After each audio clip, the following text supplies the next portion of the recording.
Good morning everyone. तो last day हम लोग पढ़ रहे थे जो चैप्टर अर्ली स्टेट्स, उसी में हम लोग आज आगे देखेंगे। आज का जो टॉपिक है वो है इकोनॉमिक कंडीशन। ठीक है, तो हम लोग देख रहे थे कि जब शुरुआत हुई शहर बसने की तो लोग कैसे जीवन जिया करते थे, है ना। उनका क्या जो है वो क्या है लाइफ का स्ट्रक्चर हुआ करता था और कैसे वो लोग जीवन जीते थे।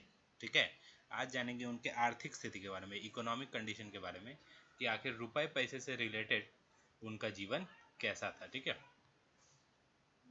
तो अगर काम की बात करें तो सबसे इम्पॉर्टेंट काम वो लोग जो किया करते थे वो था एग्रीकल्चर। ठीक है, लोग खेती बाड़ी करके ही अपना जीवन नॉर्मली चलाते थे, क्योंकि जैसा कि हम लोग पिछले क्लास में देख रहे थे कि शुरुआत लोगों के बसने से, है ना, गाँव के बसने से हुई। यानी कि लोग जब छोटे छोटे ग्रुप में एक जगह पर ठहरने लगे तो वहाँ पर एक छोटा सा गाँव बनने लगा। ठीक है, तो गाँव में लोग मुख्य तौर पे क्या करते हैं, खेती बाड़ी करते हैं। तो तुम्हारे अर्ली स्टेट्स में, शुरुआत के जो स्टेट्स थे, शुरुआत के जो तुम्हारे जनपद और महाजनपद थे, उसमें लोग जो है वो क्या, जो गाँव में रहते थे वो नॉर्मली क्या करते थे, खेती बाड़ी करके ही अपना जीवन जीते थे। ठीक है, जहाँ तक उनके फूड की बात है, उनके खाने की बात है, तो उनका जो खाना था वो क्या था, राइस, है ना, जो चावल था वो लोग मेन तौर मुख्य तौर पे खाते थे। इसके अलावा कॉटन है कपड़ों के लिए, है ना, शुगर केन है, गन्ने वगैरह हैं, सब्जियां वगैरह हैं, है ना, फ्लावर्स वगैरह, ये सब को उगाया जाता था। तुम्हारा जितने भी लोग थे उनका जो मेन, एक तरीके से देखा जाए तो उनका जो मेन काम था ना, वो क्या था, खेती बाड़ी करना। मुख्यतः वो लोग खेती बाड़ी के ऊपर ही डिपेंडेंट थे और उसी के बेसिस पे अपना जीवन चलाया करते थे। कुछ लोग जैसे तुम्हारे कारपेंटर हो गए, है ना, जो लकड़ी वकड़ी बनाते हैं, है ना, लोहार हो गए, सोनार हो गए, ये सब लोग अलग थे जो कि अपना जीवन जो है वो क्या है, वो तुम्हारे लोहा और सोने वगैरह को बनाकर काम चलाया करते थे। ठीक है, हर एक गांव अपने स्तर से क्या था, सेल्फ सफिशिएंट था, यानी कि अपने स्तर से उनको जितनी चीज़ें चाहिए जीवन जीने के लिए, मान लीजिए खाना है ना, इसके अलावा खेती करने के लिए जो औजार चाहिए या जो भी चीज़ें अपने जीवन जीने के लिए चाहिए, वो सारी चीज़ें नॉर्मली जो है वो क्या है, इजीली मिल जाती थी। ठीक है, इसका जानेंगे इंडस्ट्रीज़। बात करें इंडस्ट्रीज़ की तो खेती बाड़ी के अलावा तुम्हारा ये टेक्सटाइल, यानी कि कपड़ों का इंडस्ट्री, है ना, पेंट वेंट करने वाला इंडस्ट्री, प्रिंटिंग वाला इंडस्ट्री, ज्वेलरी वगैरह बनाने का जो काम है। ठीक है, इसके अलावा जितना भी तुम्हारा ऐसा इंडस्ट्रीज था जो कि मेटल से रिलेटेड हो, है ना, ये सब जो हो गया उस ज़माने में चलता था। लोगों का ग्रुप वगैरह भी उस ज़माने में देखने को मिलता था हम लोगों को। आगे जानेंगे सिटीज़ के बारे में। शहरों की अगर बात करें तो लोग जो है वो क्या है, अलग अलग शहर में रहना पसंद करते थे। शहरों की अगर बात करें तो हमारा कौसम्बी है जो कि इलाहाबाद के पास है, अयोध्या है, काशी है, ठीक है, मथुरा वगैरह है। ये सब वो इलाके हैं जहाँ पर लोग रहते थे और ट्रेड वगैरह करके अपने जीवन को चलाने का काम करते थे। ओके, तो ये जो हम लोगों का जो अर्ली सिटीज़ में ऑक्यूपेशन की जहाँ तक बात है, तो ऑक्यूपेशन के तौर पे अगर देखें तो मुख्यतः तो वो लोग तुम्हारा खेती बाड़ी करते थे, एग्रीकल्चर के ऊपर बेस्ड थे। लेकिन एग्रीकल्चर के अलावा उनके पास जीवन में और भी जो है वो क्या, काफ़ी ऐसे मुख्य काम हुआ करते थे जिसकी मदद से वो भारत के साथ साथ, है ना, सिर्फ भारत में ही ट्रेड नहीं था उनका, भारत के साथ साथ दुनिया भर के अलग अलग रीजन्स में वो लोग ट्रेड करके इनकम को जनरेट करते थे। ठीक है, ट्रेड की अगर बात करें तो ट्रेड इनलैंड और फॉरेन दोनों होता था। यानी इनलैंड मतलब क्या हो गया, देश के अंदर, और फॉरेन हो गया यानी कि दूसरे देश से। ठीक है, और एक देश के अंदर जा रहे हैं तो जो देश में नदियाँ बहती थी उसका इस्तेमाल कर लेते थे, और अगर एक देश से दूसरे देश जा रहे हैं तो क्या करते थे वो लोग, जो है वो क्या, जो समुद्र वगैरह होता है उनका इस्तेमाल कर लेते थे।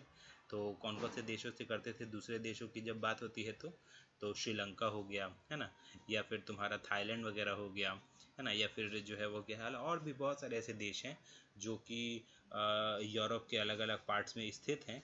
वहाँ से भी जो है वो क्या है, हमारे देश में जो अर्ली स्टेट्स में लोग बसते थे वो ट्रेड किया करते थे।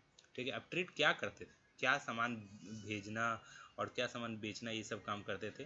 तो अगर भेजना और बेचने की अगर बात करें तो सिल्क हो गया, मसलिन हो गया, ये सब कपड़ों का तुम्हारा टाइप है, परफ्यूम वगैरह हो गया। ठीक है, इसके अलावा जो है क्या, आइवरी वगैरह हो गया, इन सबको जो है वो क्या है, बेचा करते थे। ठीक है, और हमारे भारत के जो भी ऐसे इलाके हैं जो तुम्हारे समुद्र पोर्ट पे हैं, यानी कि नदी किनारे हैं, उन सब रीजन्स में, उन सब रीजन से हम लोग भेजते थे। इसके बाद आती है करेंसी की। तो कॉइन्स यानी कि तुम्हारा जो सिक्का होता था ना, उसी को ट्रेड के तौर पे इस्तेमाल करते थे। एक कॉपर कॉइन, मतलब उस ज़माने के हिसाब से अगर बताएं तो एक कॉपर कॉइन तांबे का एक सिक्का 146 है ना अनाजों के बराबर था। ठीक है, तो ये जो है वो क्या उस ज़माने का तुम्हारा वैल्यू हुआ करता था। ओके, आगे जानते हैं रिलीजन के बारे में, धर्म के बारे में। तो अगर बात करें जो है क्या रिलीजन की, तो आर्यंस जो थे वो ब्राह्मणिज्म नाम का धर्म, जैसे हम लोग हिंदू धर्म फॉलो करते हैं ना, वैसे वो लोग ब्राह्मणिज्म धर्म जो है वो क्या है फॉलो किया करते थे। ठीक है, क्योंकि उस ज़माने में क्या था ना कि जो सोसाइटी है उसमें ज़्यादा वर्चस्व ब्राह्मणों का हुआ करता था, और ब्राह्मण ही जो है वो क्या है पूरे सोसाइटी को रन करने के पीछे जिम्मेदार थे, क्योंकि जितना भी पूजा पाठ है या फिर ओवरऑल जो भी काम है वो सारा काम ब्राह्मण्स के कारण ही हो पा रहा है ना। तो ब्राह्मणिज्म धर्म जो है वो क्या चलता था, जहाँ ब्राह्मण जो कहते थे वो काम होता था। ओके, वेद में जो बातें लिखी गई हैं और उपनिषद में जो फिलॉसफी लिखी गई है वो तकरीबन लोगों को तो समझ आती नहीं थी, तो जो भी ब्राह्मण्स के द्वारा कहा जाता था लोग उसको फॉलो कर लेते थे। ओके, इसके बाद जानेंगे मगध के बारे में। अगर मगध की बात करें तो 16 जनपद में से एक जनपद जिसका नाम था, जो उस ज़माने में थी, उसका नाम था मगध। ठीक है, मगध की अगर बात करें तो मगध की शुरुआत कहाँ से हुई थी, बिहार से हुई थी, और इनका पहला जो कैपिटल सिटी है वो कहाँ था, राजगृह, यानी जिसको आजकल हम लोग राजगीर के नाम से जानते हैं। ठीक है, इसके अलावा अगर मगध की अगर बात करें तो मगध बंगाल है, बिहार है ना, इन सभी इलाकों के साथ साथ उत्तर प्रदेश पर भी कब्जा किए हुए था। और मगध की अगर बात करें तो रामायण है, महाभारत है, ये सब जो वेद पुराण है या ये पुरानी किताबें हैं, पवित्र किताबें हैं, इसमें भी मगध का जिक्र किया गया है। ठीक है, मगध की अगर बात करें तो मगध जो है वो क्या अथर्ववेद में भी मगध के बारे में काफ़ी बातें लिखी गई। भारत की अगर बात करें तो भारत का जो मुख्य जो धर्म है, जैसे हिंदू धर्म है ना, ये सब मगध से ही इसकी शुरुआत हुई। और तुम्हारा इसके बाद जो मौर्यन एम्पायर हैं, जो गुप्ता एम्पायर हैं, इनकी भी शुरुआत जो है क्या मगध महाजनपद से ही हुई। ओके, मगध अगर बात करें मगध किंगडम की, तो इसमें जो है वो क्या रिपब्लिक कम्युनिटी थी, यानी कि जो भी राजा वगैरह होते थे उनको लोगों के बीच में से ही चुना जाता था। ऐसा नहीं था कि राजा का बेटा ही अगला राजा बने। और तुम्हारे बाद में जब गुप्ता एम्पायर थे, यानी कि जब गुप्ताज भारत में रूल करने लगे, गुप्ता कम्युनिटी रूल करती थी भारत पे, उस समय जो है वो क्या है जो भारत है उसको गोल्डन एज है ना, भारत का जो गोल्डन एज है, यानी कि भारत का जो सबसे अच्छा दौर है, वो तुम्हारे गुप्ता एज को ही कहा जाता था। ठीक है, जितने भी गांव होते थे सब में अपना अलग असेंबली होता था, और जो सिस्टम है वो बिल्कुल जो है वो क्या है पूरा एक सिस्टमेटिक वे में जो भी काम होता था, पूरा एक सिस्टम से, यानी पूरा सिस्टमेटिक वे से ही काम होता था। और इससे क्या होता था ना कि वहाँ पर रहने वाले लोग जो है वो क्या है शांति से एक साथ मिलजुल कर आसानी से रह पाते थे। इसके बाद है वज्जी। वज्जी की अगर बात करें तो जैसे मगध एक महाजनपद है, जैसे वज्जी भी जो है वो क्या है एक मुख्य महाजनपद था। ठीक है, वज्जी की अगर बात करें तो इसमें 8 से भी अधिक, यानी कि 8 है या 9 है ना, छोटे छोटे लोगों का ग्रुप्स था। ठीक है, जो कि जो है वो क्या लिच्छवीज, विदेहांस और नत्रिकास के जो है वो क्या पार्ट थे, लेकिन वज्जी जो है वो क्या सबसे इम्पोर्टेंट था। मिथिला की अगर बात करें तो मिथिला जो है वो क्या विदेहा का कैपिटल था, और बाद में जो है वो क्या नॉर्थ इंडिया में एक इम्पॉर्टेंट प्लेस बनकर उभरा, क्योंकि वहाँ से काफ़ी रीजन्स को कंट्रोल किया जाता था। विदेहा के जो अंतिम राजा थे इनका नाम कलारा था, वो जो है वो क्या किंगडम के ख़त्म होने के साथ साथ वो भी जो है वो क्या ख़त्म हो गया, यानी कि जैसे ही किंगडम ख़त्म हुआ वैसे राजा का भी जो है वो क्या अस्तित्व ख़त्म हो गया।